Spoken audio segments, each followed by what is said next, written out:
Hai, hello semua. Assalamualaikum. Jadi untuk hari ini kita berada di mana? Majlis pelancaran X Series model washing machine kita yang terbaru. Betul Azri. Jadi untuk pengetahuan anda, model X Series datangkan dengan model X5, X7 dan juga X9.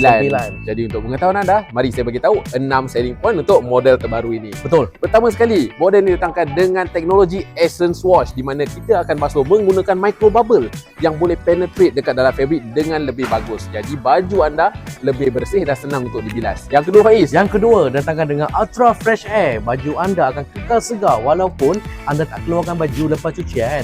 So tak perlu risau lagi dengan adanya Ultra Fresh Air.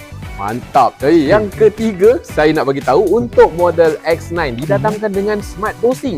Jadi anda letak sabun softener, tak perlu susah-susah, tekan je button, dia terus start dan terus jalan. Semua Caltim by X Series. Ya, kita juga datangkan dengan 6 pilihan stain. Baju anda kena tanah, baju anda berpeluh di bahagian private. Okey. So boleh hilang dengan menggunakan kita punya program stain tadi. Betul, tak lupa juga sekiranya ada kesan kotoran kopi, susu ataupun minyak dan juga darah. Boleh dihilangkan dengan menggunakan stain removal program by X Series. Betul Azri. Model juga didatangkan dengan Wi-Fi connectivity. Jadi hanya menggunakan handphone anda boleh control kita punya washing machine menggunakan teknologi High Smart App. Terakhir, tak lupa Sand Plus. Okey, dengan adanya fungsi Sand Plus tadi, baju anda akan kekal berbau harum.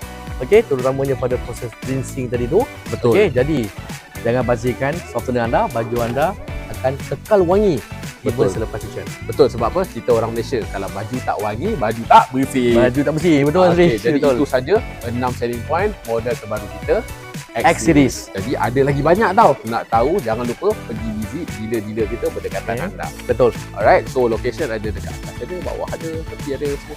Tengok website kita lah. Follow social media here. Bye bye. See you next